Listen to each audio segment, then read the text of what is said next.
Welcome to the Glazier Nation podcast, where we uncover the best stories and the best practices of the glass and glazing industry. Whether you're a seasoned vet or just starting out your journey, this show is a great place for entertainment and a deeper understanding of our industry. I'm your host, John Spellman, and I'm truly honored to take you beyond the glass. Welcome back to the Glazier Nation podcast. My guest this week is Mark Meshulam.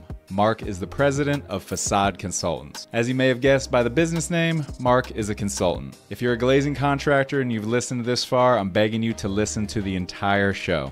Mark dropped some of the best advice I've heard for not only how to deal with consultants, but having been through multiple recessions, what to look for in the event another recession is coming.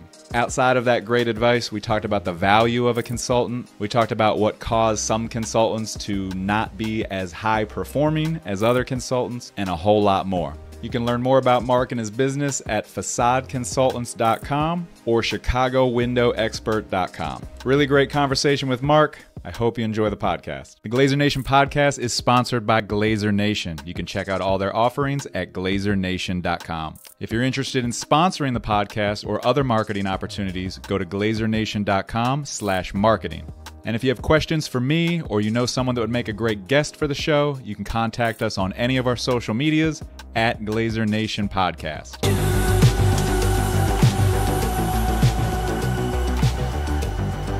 My assistant coach for my son's baseball team, they've become really close family friends. He's South African. He's from South Africa, but when he moved to the United States, he lived in Chicago. And he's become a Cubs fan. So we have a few of those here. Yeah, I know. It's one of the massively popular baseball teams. I tried to convert him to be a Phillies fan, but it didn't really work. Yeah, well, keep trying.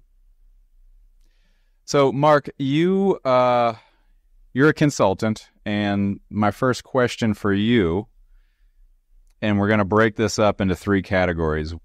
What is the value of a consultant, I think you do more than glass and glazing, but we're going to focus on glass and glazing.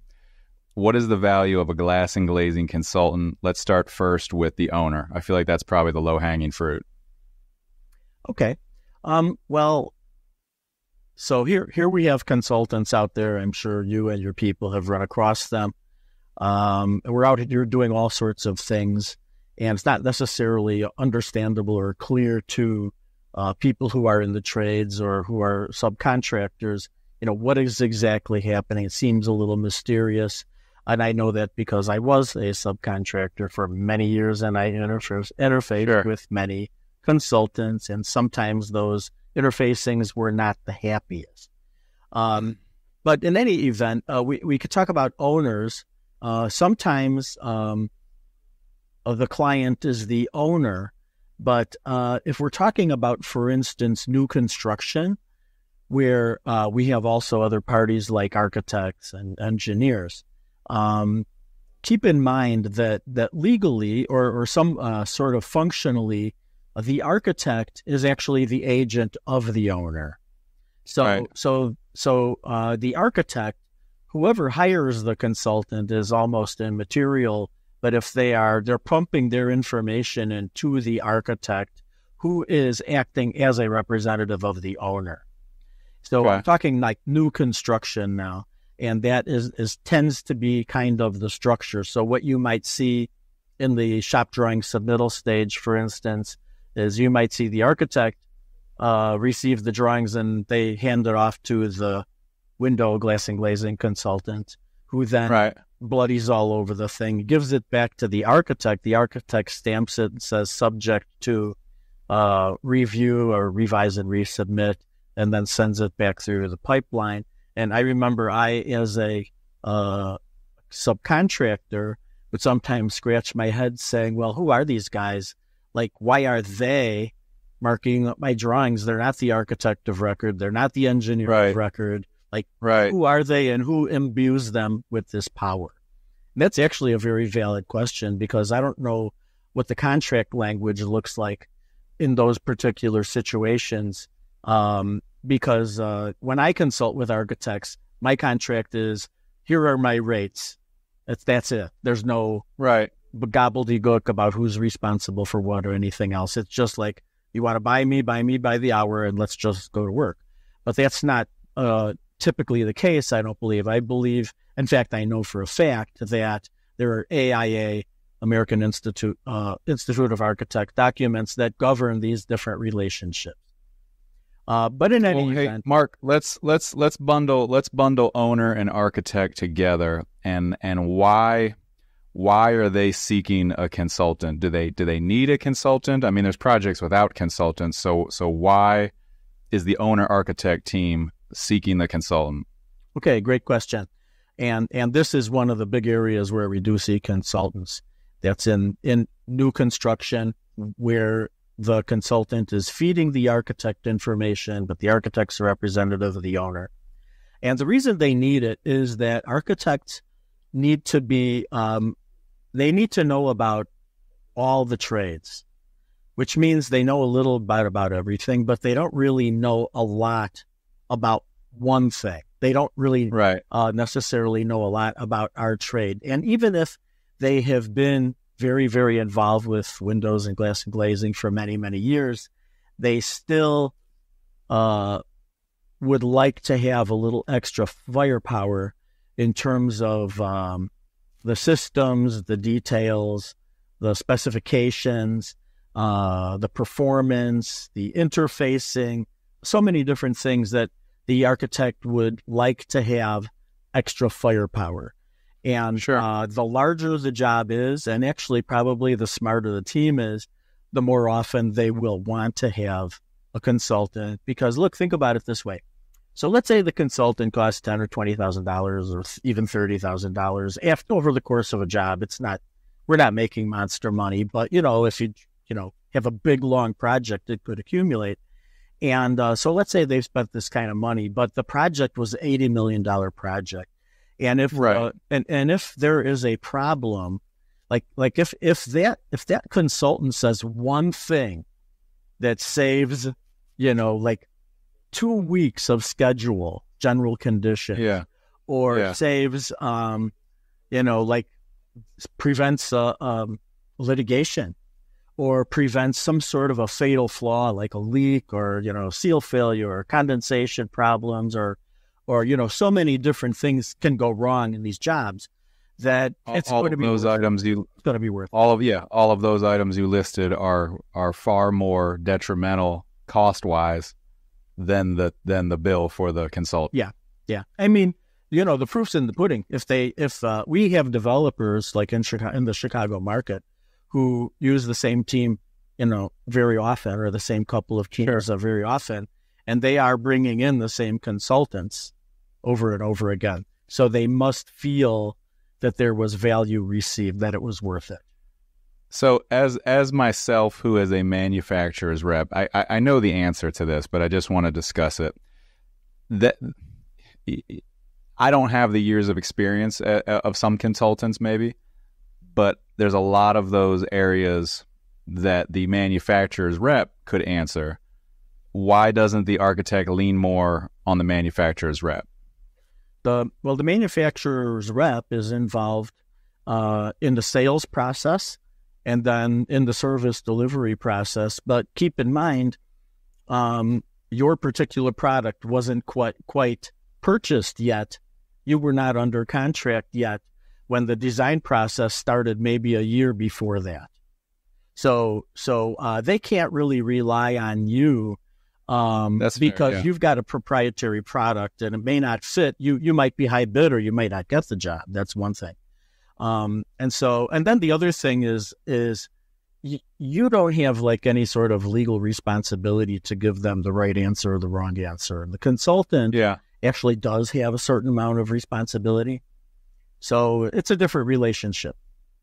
Yeah. And like I said, I kind of knew where we would go with that, but just kind of wanted to like get it out there as a conversation topic. So the other people involved in a glass and glazing project, we now have the general, let's group the general contractor and the glazing contractor together. Yes. Now, those guys, from my personal experience, some of them might be screaming in their car listening to this that there is no value to them. But we're going to let you answer that because there is value to them. What is the value to the contractor and glazing contractor? Well, I'm sure, John, you're referring to something I've experienced also, which is there can be an adversarial, where what appears to be an adversarial relationship between any of those parties. You might have the GC and the sub who are, throwing daggers at the consultant and the architect, or you might have some other, alliances built up where some people like some people and ally with them and then don't like the other people. That's partially it's human nature. We do tend to kind of be like that. But in terms of the roles, let's get away from the personalities and just talk about the role. Sure. If there's a window, facade, glass, whatever you want to call it, curtain wall consultant on a job, and they typically are working on behalf of the architect, but I have also had situations where I've worked on behalf of the general contractor, and that is actually a little bit different. The general contractor is, at least in the situation I was talking about, which were multiple projects, fairly big ones, they were actually looking for having a little more firepower on their side, in a sense, sometimes to counterbalance the design team. So let's say the architect and their consultant came out and said, you've got to have 302 stainless fasteners on your frame corners, and that doesn't happen to be what the manufacturer provides. There's some other alloy of stainless just as good, but it happened to be in the spec that it had to be 306. The manufacturer doesn't have it. And the general contractor is tearing his hair out, like, why am I hung up on such a stupid issue? And so then if he has someone on his side, a consultant also, who can look it up and say, hey, here are the properties of the two metals, they're really insignificant differences. And also making the point that the consultant, who's the architect's consultant, really has no business designing someone else's system anyway, unless they want to take on the warranty responsibility for it.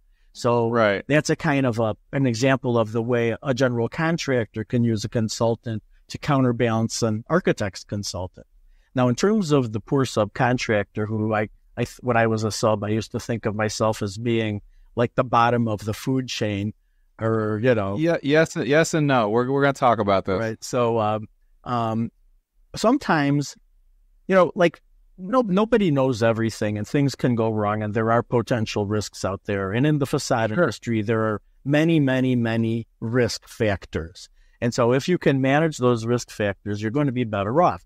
Now, sometimes the sub, the glazing sub, window sub, curtain wall sub, they've been doing the same thing for 20 years, 30 years. They know everything. They've had a successful track record, but they're stubborn and they're kind of resistant to change. And in the meantime, there have been things coming down the pipeline on the design side, like with the architects, where, hey, we really need to be more green or more this or more that, and warm edge spacers. We need to do all these wonderful things that no one ever did before. And we want you, the sub, to, implement all these. And maybe the sub's not so comfortable with it. So the sub might want to consider bringing on a consultant on their own. That does happen. Or teaming up with the general contractor and saying, hey, we're not so sure that's actually in the interest of everyone or in the interest of the job. So, the glazing contractor, and you and I were both glazing contractors. I agree. In my experience, having been one with consultants on site, or having been a manufacturer's rep, working with some and a consultant, I know that feeling. I know what you're talking about. I think it's more wise to do what you said at the end there, is whether it's with a consultant, whether it's with the GC's consultant, whether it's with their manufacturer's rep, is push back on some of those things. Now, there are some things, and when I made the joke about them screaming in their car when I said, what's the value of a consultant, there are some things that, they're stubborn and they don't want to do that. They've been doing it for 20 years. Right. But they just don't want to do it. That's the only reason they don't want to do it. if it helps, we go back to kind of your example of if it saves X $1,000, it was worth doing. Where I see issues between either the general contractor, let's just group the glazing contractor and the general contractor, where I see issues with the consultant, usually in my experience, is a timing thing, right? If the consultant is there early and the consultant has worked on the specifications and made them clear and concise, and then they've worked through, let's say, a mock-up with the contractor team, those usually seem to go pretty well. Where I see issues is, for whatever reason, I have no clue why, is the specifications were not made clear. We've already installed 150 openings, and all of a sudden we're asked to do X. And I don't know if you've experienced that. I don't know if that's common. I don't know what would be the cause of that. Maybe you can weigh in on that. Well, first of all, the construction process is like a train, and there's there's the engine, and then there's everything behind it. They're all connected, and a good general contractor and a good construction team in general will get that thing moving down the track, and everybody's doing good and they're happy. And within that, there should be, of course, checks and balances and testing and verifications and QC and all of that kind of stuff that keeps the product where we need it to be. When somebody decides to unhook one of those train cars because they decide at some very awkward moment that some line in the specification should have said this instead of that, it literally becomes a train wreck. It is to be avoided like crazy, and I am involved like in a huge lawsuit right now where that exactly happened. Now, one of the problems, and you mentioned, John, and it was a really good point, on unclear specification. If we give unclear specification, that leaves it open for a little bit of interpretation on the part of the parties, including the sub, the manufacturer, everybody. Sure. And then let's say the architect decided to bring in another architect or structural engineer to look at everything. And they said, well, hey, there's some ambiguity here. I'm going to tweak it up and make it a little bit better. So it's still, sort of complies with the specification language. It's just clearer. And then they throw that out into the train, and what it means is train wreck. And they don't quite get it. Yeah. They think, hey, I'm just changing a sentence. I'm changing a parameter, a test performance level, some sort of thing that seems somewhat, it's paper, it's not even paper. It's just a letter on computer. You put that and the train crashes. And where I usually see that train crash is the testing requirements portion of the specification, and whether it's the water pressure we're going to test to, how many frames we're going to test, what we're going to do in the event of a failure. Do we retest 3? Do we retest 10? Do we retest 100%? Changing that language after installation has begun. Almost always seems like a nightmare. Oh, yeah. Yeah, every single one of those I've seen happen. And there are even worse ones. I gave a talk on this particular topic. It's disagreements about slab deflection and slab tolerance. Okay, when you get into these big buildings, they're poured concrete. Poured concrete has certain allowable tolerances for up and down, in and out, and also for how much it deflects after it's been poured. Sure. Some of the worst train wrecks out there relate to that particular issue, because the architect and the structural engineer didn't get their contract language clear enough so that the window manufacturer and the glazing sub, their system can do what is actually needed. Because the mistake that they make is they don't say how much slab deflection is going to take place before the windows are installed and how much then takes place after the windows are installed. Because if you have slab deflection before the windows are installed, that's actually tolerance, right? That's like how off your opening is. But the structural guys don't call that tolerance. That's immediate deflection. So getting everyone to speak the same language and to have to write it properly in the spec is huge, because you have these types of disagreements and confusions that will go on a year. Yeah. Back and forth and round and round. Everyone's got a different idea. And I myself have been in the middle of some of these things, and I try to untangle it. And, oh, my Lord, it's not so easy to untangle. Why, Mark, what is the cause? How does this happen? Is it we don't have a consultant on board on time, or is it we have a bad consultant, or what is the cause of these train wrecks? It's really kind of situational. If it's this thing I just talked about slab deflection, almost everybody makes the mistake. I hate to say it, that they're just not defining the behavior of the concrete well enough, and nobody understands it. It's just massive confusion. But if it's not something like that, if it's something like a test performance level, you get into another situation, which is, the specification and the architectural drawings, those comprise the contract documents. Contract document starts with a capital C and a capital D for a reason. That's the Bible right there. And the contracts, a subcontract agreement, is written referencing every single page of all of those things. So, in other words, your contract as a sub, plus that whole body of plans and specs, that is your contract. Now, if somebody comes along and says they want to change your contract without giving you the ability to ask for more time and more money, that's a no-no. Except if you look deeply into the general contractor's contract language, you may find a very nasty sentence somewhere in there that gives them permission to do just that. Change the job, change the spec, and you have to simply proceed, and later on they'll work out the money.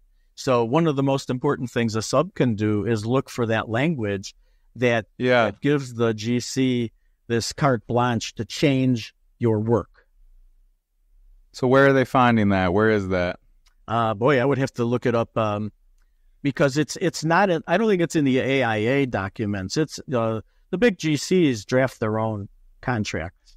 Because that's something that I don't know if I've argued or championed or at least suggested to my glazing contractor customers is your specifications said we're going to test 10% of windows at 8 PSF water chamber test, right? Mm-hmm. We've installed 25, 30 windows, and some consultant is now telling us we're going to test to 12. To me, that's acceptable if there is an allowance for additional quality control.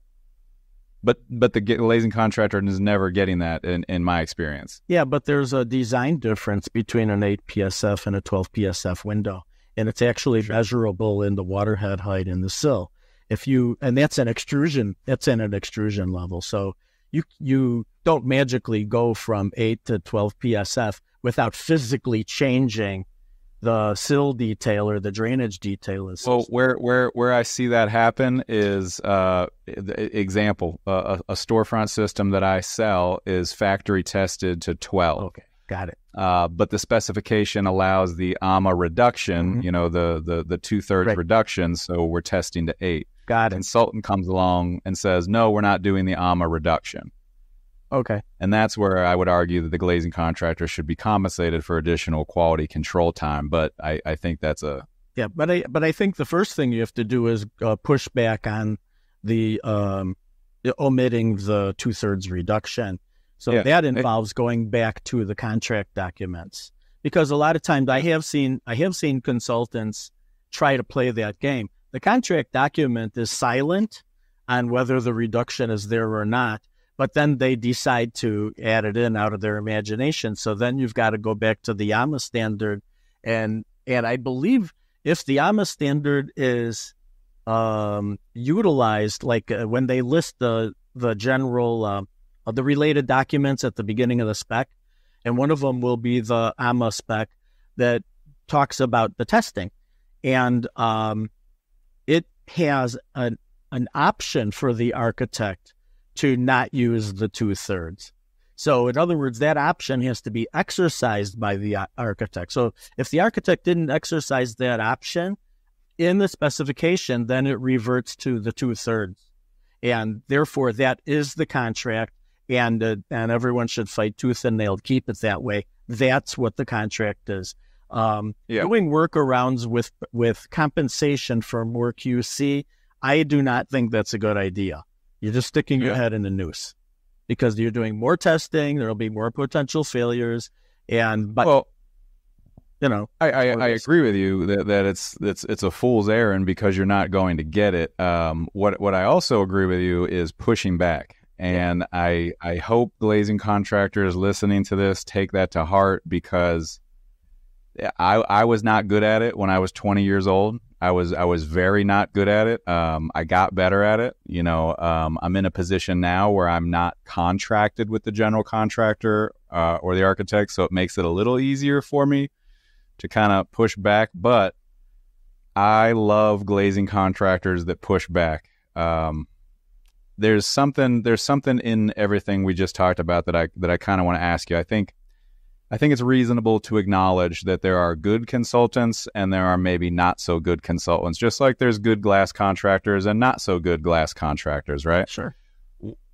A not so good consultant, is it an ignorance thing? Is it an intentional thing to get more hours? Is it an emotional thing? What is the motivation to not do well on a project? Yeah, that's a really, really great question. And I want to say, I know a lot of consultants. They're my peers, and there are many of them who I really admire highly.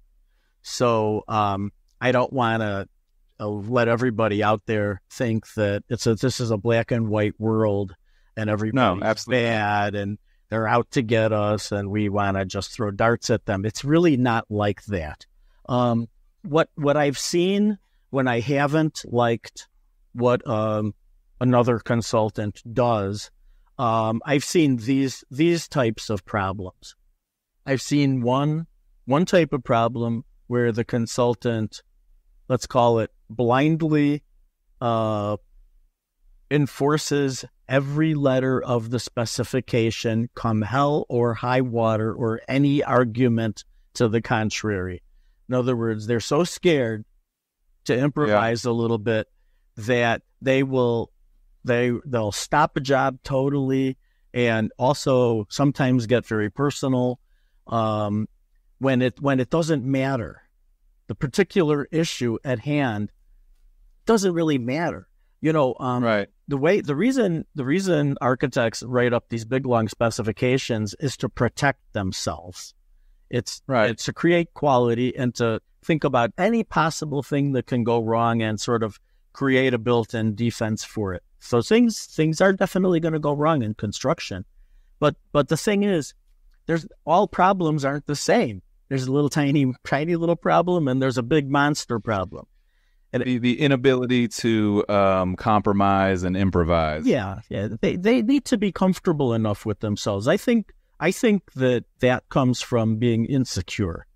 They're insecure about their own knowledge base, so they don't know what they can, where they can be a little loosey-goosey and where they really need to stick with the spec, and they're not comfortable with that. So everything has got to be like perfection, and then. Right. And then sometimes that same insecurity leads to personality issues. Like they've got this personal investment that they've got to be right. And, it just makes it really unpleasant for everyone. And it drives up the cost for the owner. So you got to have a little bit of flexibility. And, there's some interesting language out there that I heard in some legal case or another. I haven't been in a lot of them, but the standard for performance is not perfection. The standard performance is the standard of performance that you typically obtain in the same marketplace by the same type of people. That's the standard of performance. We can't be perfect. There's no such thing. And then the other thing, this related to this insecurity is sometimes we get people who are they're book smart, but they were really not handy. They might be afraid to go on a stage or a boom lift. They may have never lifted a hammer in their lives. We wouldn't know how to hang a picture on the wall. Now you got this person, because they have an engineering or architectural degree, they're the ones who are telling us who have been doing this for decades, how to do it. That is not a good combination. Now the same glazing contractors that were screaming in their car are now cheering because that's the language they want to hear. Knows one thing, even if he is. Nobody likes the guy that just graduated with some degree that comes and tells them how to do their job. Yeah. Now I do just want to reiterate that we started off with the value of the consultant. We're not. You're a consultant. You're obviously not against consultants. I'm not against consultants. I think this conversation and a lot of this podcast in general is to just connect voices in our industry to share thoughts, viewpoints, so everybody has a better understanding of every player involved. So ideally, glazing contractors listening to this get value of, hey, okay, I get a little bit better understanding of a consultant. I understand what a good consultant can do. I understand why a bad consultant, or not even a bad consultant, a consultant that maybe I disagree with, why he's doing that. What would be your number one piece of advice for the glazing contractor? You called him the poor glass sub. What's your number one piece of advice for him or her in dealing with a consultant? Well, don't get personal. That's for sure. Don't turn it into a pissing match. Don't do anything. And by the way, don't even do it privately. And the reason I say that is there's no such thing as private anymore. Some ill-considered statement where you might have said, this guy's a you-know-what, that's going to get around. So the first thing you really want to do is be as professional as you can yourself. And the second thing, and don't go down the road of being, defensive and argumentative. Listen to the argument, absorb it, say, give yourself a little time. You don't know the answer. Say, you know what, I understand what you're saying. I think I see the value in it. Let me go back and come back with a response, and give yourself some time to think it through. Not just think it through. There's research to do. If the person says, whether it's in writing or verbally, I want you to, put a sky hook over here and hang, 3 tons on it. Before you say, well, sir, sky hooks are a joke. We don't really have those. You might want to say, oh, really? Tell me more about the sky hook. Have you seen one somewhere? What does it look like? Maybe he's not insane. Or if it turns out that, what he really meant was a tower crane, they're like, oh, okay, well, I'm not so sure we're going to have access to the tower crane. The bundles that we're lifting, I'm not so sure they can be lifted with a tower crane. Let me research this. Take your time, study, look at the contract documents if appropriate, come back with a reasonable response. And it's okay if it says, I'm sorry, we're unable to do that. Mark, that might be the best advice I've heard on this podcast. Be professional. I hear you. I've been in so many situations where someone's off to the side, and you know what's going on over there. And I agree. There's no value in that. Nothing good can come from that. Mm-hmm. And then the second part there of acknowledging, accepting.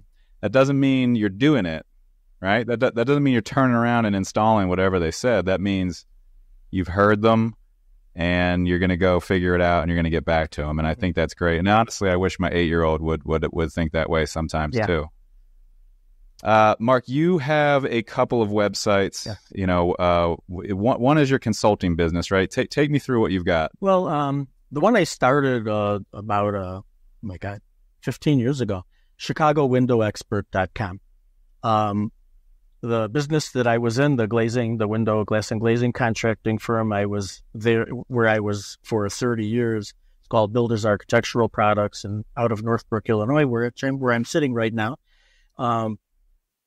We went out of business. We had hit some hard times in the real estate crash of 2008, 2010. And glazing business going out of business is not only a painful process, but it takes a while. You just don't like suddenly say, "Oh, I'm dead, goodbye." It's like a series of bad things that happen. In this particular case, it was a run-up of business from X to 2X, and then simultaneously people stopped paying. But anyway, back to the websites. I saw the writing on the wall. I had started a consulting division within that company. Like 7 or 8 years earlier, we had already done over 100 projects, just consulting. So I knew what I was going to be doing. So I started Chicago Window Expert, and I forced myself every 2 weeks to write an authority article on some subject having to do with the window and glass industry. And so there are about close to 80 articles there. And those were written with search engine optimization in mind. We did have that even back then. And so they draw search traffic. So even now I get decent search traffic on that website. But I've also noticed over the years that when I get, and I get really most of my business from that, but I have noticed that I get a lot of residential business, which I'm not really targeting residential. I'm really targeting more B2B. Yeah.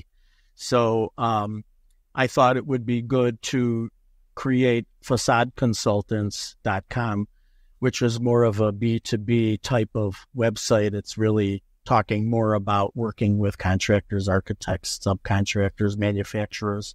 And and these are both consulting businesses, right? It's me and my team. That's it. Yeah, it's the same company. So you mentioned the going out of business. That was the 2010 recession time. Correct. This is a little off topic, but my wife and I are considering a rental property.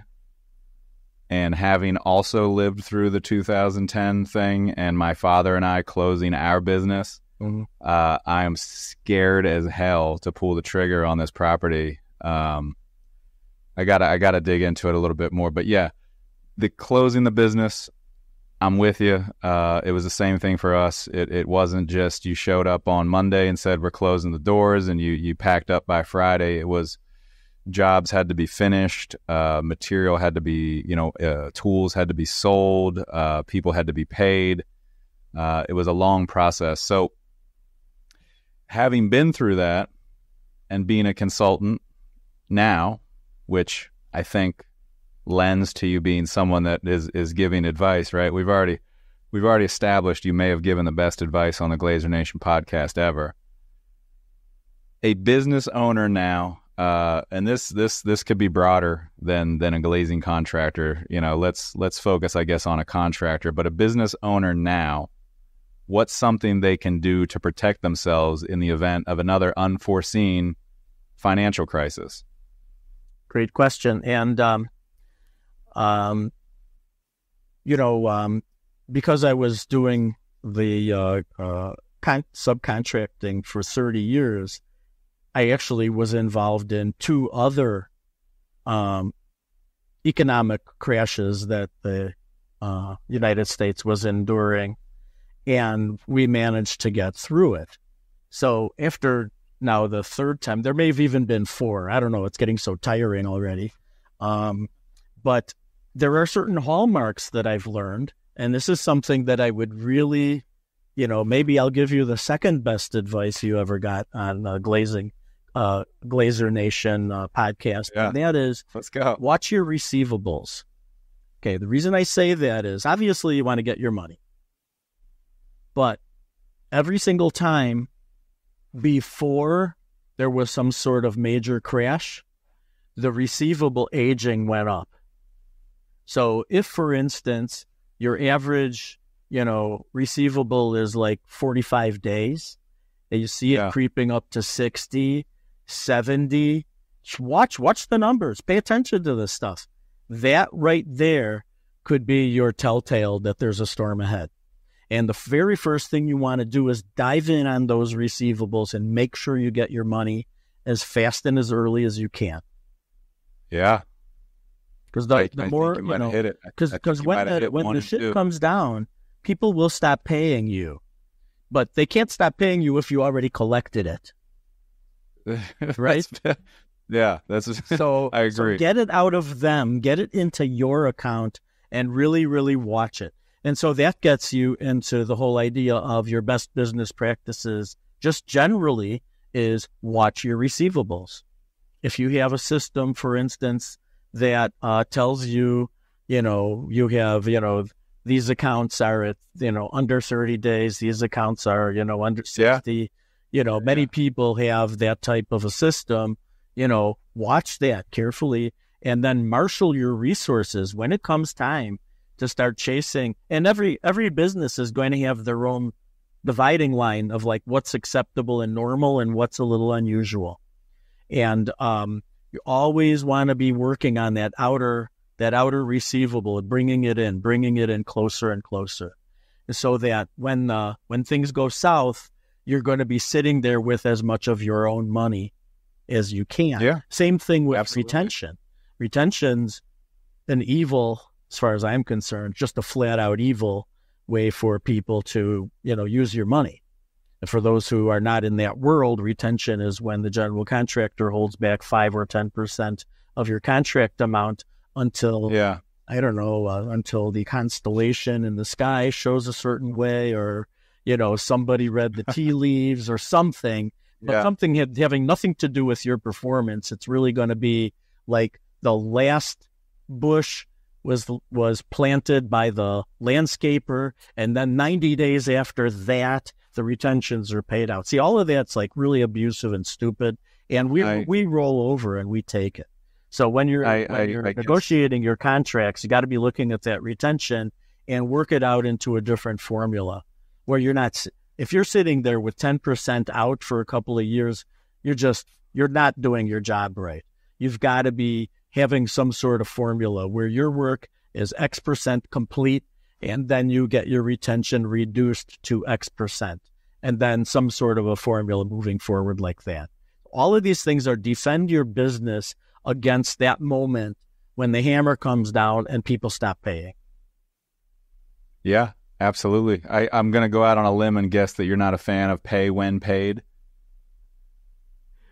Well, there are very few things that I don't like to eat. Herring is one, and I can't think of the other one right now. So pay when paid to me is the herring of construction contracts. It stinks. It's horrible. It's disgusting. You shouldn't do it. You need to get money up front. You need to get money as time progresses. And if your payment is dependent upon some third party who you don't even know paying the guy who you have a contract with, you're in a very vulnerable spot. Yeah, pay when paid is, I can't understand how people ever agree. Well, yes, I can, because the people that agreed on it are the people that are deciding when they want to pay.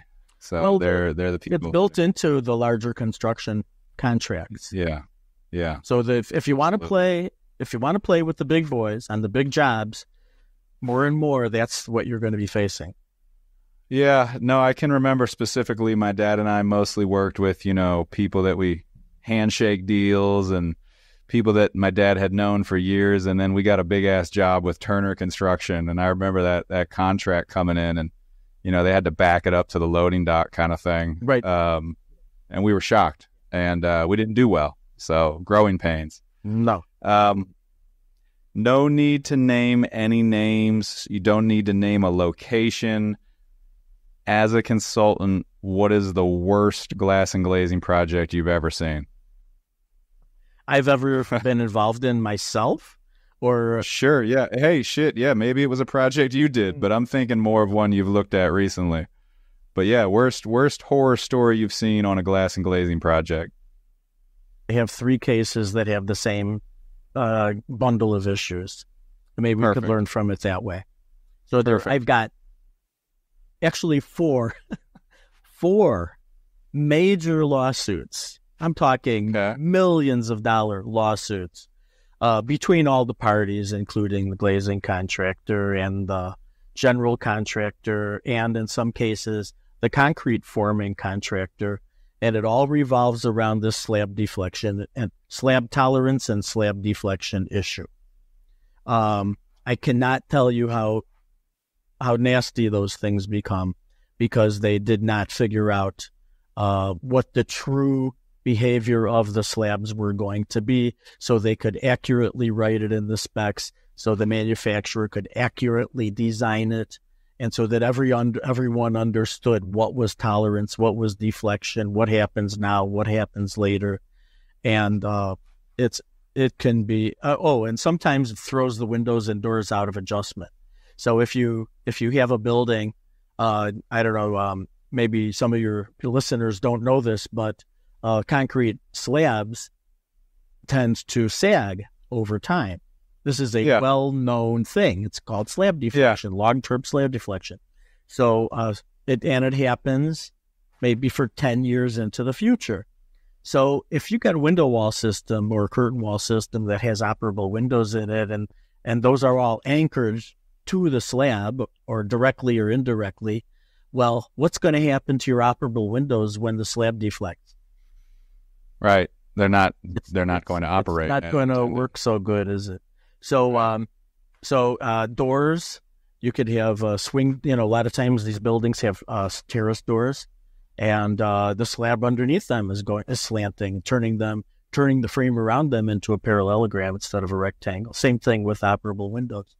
So is this, Mark, is this thing that you've had with the concrete on 4 jobs, lawsuits, is this primarily a specification thing? It's the whole bundle. It starts with the specification. I would say yes, it starts with the specification. And by the way, so the architect very often hires the structural engineer, or maybe the owner hires the structural engineer. They work together, but the structural engineer provides the structural information to the architect. So when the architect writes something in their window spec about slab tolerance and slab deflection, we don't know how much they actually talked to the actual structural engineer. Maybe they picked it up in master spec. Maybe they picked it up in some word processing file from another job. It might not have been thought out at all. Or maybe they went to the structural engineer and said, "Hey, how much is this going to deflect?" And the structural engineer, because the question was asked wrong, told them, "Hey, it's going to deflect 3/4 of an inch." And everyone's like, "Oh my God, it's going to deflect 3/4 of an inch? That's a lot. Wow. How do we even make our windows so that it could do that? It takes a lot to do that." And then suddenly somebody, 6 months or a year later, when everyone's fighting and, oh my God, big disaster, somebody asks a simple question. "Well, Mr. Structural Engineer, how much of that happens before the windows are installed?" And he says, "Well, when will the windows be installed?" They say, "Well, 4 months after pour." They're like, right. "Oh, that's a totally different story. About half inch is going to take place already." I see. Which only leaves whatever, 1/4 of an inch or 3/8 of an inch of deflection after the windows are installed. But in the meantime, it's just a complete cluster. And you know what the other half of that word is. So it starts with poorly thought out, poorly asked questions at the architectural level. But keep in mind, the sub can ask those questions again in an RFI. Right. They have the ability to do that. And I have even said, I've had elaborate conversations with subs. Write the RFI like this, delimiting, these deflections in these different time periods. And I've had them, then I read the RFI and it completely doesn't do what I just told them to do. So, I mean, you could have stupid anywhere along the food chain. And and even if it's not stupid, maybe it's just a lost in translation. Now, if you've told him exactly what to say, told him what to say.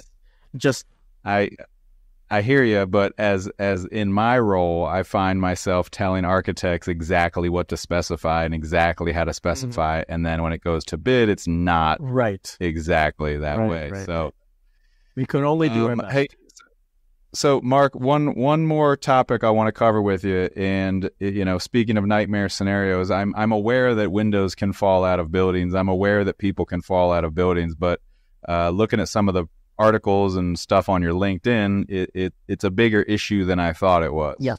I guess maybe twofold. Why is it a bigger issue than I thought it was? I'm going to assume, maybe it's an installation, maybe it's a maintenance thing. You'll fill me in, and then how to fix that. What's the solution there? Okay, well, these are multiple issues, not just one. We've got people falling out of windows, okay, right. And that most often is children. I do have 2 cases where it was grown-ups, but the other probably 15 cases have all been kids. So, and this is not window falling out and then person falling out. This is open window simply falling out of open window, kids falling out. And the other thing about that's why I said there's different categories of what you just said. I want to parse them out a little bit. So the easy one is kids falling out of windows, and the industry has guidelines that a window, if the sill height is higher than I forget what feet it is above the ground, then the window opening should be less than 4 inches, because some brilliant scientist measured kids' heads and found out that a kid who could get themselves up to a window will probably have a head that is 4 inches or high or more. So so that's the number. And so if you're a glazing contractor and you're selling windows anywhere, don't get complicated about it. If you are selling windows anywhere, make sure that either the windows have limit stops on them, so it limits the opening to less than 4 inches, so that a 4-inch sphere cannot pass through. And if for some reason the architect doesn't want it or the owner doesn't want it, you need for them to get it in writing that they are refusing it. You are highly recommending that they install these. You might want to dig up the International Building Code, International Residential Code. There's actual wording on this subject. Yeah. And show it to them and say, hey, listen, I cannot be responsible in this situation. If you are willing to, completely absolve me of any and all responsibility in case there are any adverse problems from this, maybe I'll consider it. But, this window fall thing is thousands of kids are falling out. Now maybe tens of them are dying, but some of them are dying. So, we got to really just children's deaths. I'm all for it. Yeah, you just gotta be real dumb and simple. Limit the window opening, and then if you want to get more deeply into it, look at the code, see what it says. And because there are special devices that can override it, and those are okay. So that's that. Now we have window. The next problem is people leaning against the glass breaking and them falling through. Okay, I've got 3 death cases, so fatalities, where that has occurred. So is that product flaw or installation flaw? What's the flaw there? Aging would be the number one.